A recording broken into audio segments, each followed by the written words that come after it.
Nawawalan ka na ba ng pag-asa sa kaka-upload mo ng content at kaka-upload mo ng reels, ngunit hindi ka pa namo-monetize? Tiyaga lamang po mga kaibigan. Alam niyo po, nagtiyaga lamang po ako sa kakalaro ng online game sa aking cellphone. Kaka-live ko. Nilalive ko po ang aking laro araw-araw. Sa isang araw, nakakalaro ako ng mga 10 beses or mahigit pa. Ganun po ako ka-addict sa kakalaro ng Mobile Legend, guys. So, dahil doon, tumaas po ang minutes views ko sa aking monetization tools.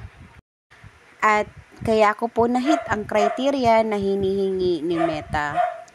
So, patuloy din po ako sa follow at kakapag-engage sa kapwa ko content creator hanggang sa naabot ko rin po yung 5K followers po. So, nagtiyaga po lamang po ako sa ganun at ayun nga po, sa awa ng Panginoon, nakuha ko po ang in-stream ads at meron na po akong ads sa aking mga videos. So, bawat video po na aking i-upload ay meron na pong ads na nilalagay si Meta. Yung ads po yan ay dyan po kami kikita kapag pinanood po ito ng mga tao. So, hindi po ibig sabihin na meron na kaming ads, malaki na ang aming kita, sasahod na kami kay Meta. Hindi po ganun yun.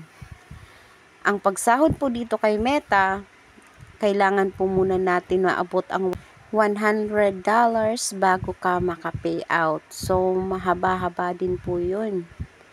At hindi po biro din sa pag-upload ang ganong $100 po. Ngunit hindi rin po ako nawawala ng pag-asa dahil alam ko po na andyan kayo na manunood ng aking video. Kahit napaka-corny man to, paulit-ulit araw-araw, pasalamat na rin po ako dahil may nanonood po sa aking video. So, sana po yung mga nagtatanong sa akin kung nagsahod na po ako, wala pa po akong sinahod kay Meta. Sa ngayon, nag-iipon pa lamang po ako para magsahod din ako. So, mahaba pa ang aking tatahakin. At sana po, samahan niyo po ako sa aking tatahaking landas na yan para maabot ko po ang $100 na hinihingi niya. Kahit nga po walang nanonood ng aking video, walang nag-share, okay lamang po yun. At least, patuloy lamang ang laban. Minsan nakakalungkot dahil kahit kamag-anak mo or kaibigan mo, walang nag-share ng video mo. Di ba nakakalungkot ng ganun? Pero, ganun pa man, kailangan pa rin nating lumaban at magpatuloy. Dahil may mga ibang content creator na sumusuporta din sa ating at naandyan para manood ng ating video. So, suportahan lamang po tayo para lahat po tayo ay umangat. Alright, so thank you so much guys. Ito maluluto na ang aking ulam. Papaya po na ginataan. So, ayan na po. Thank you very much sa panonood ng aking video.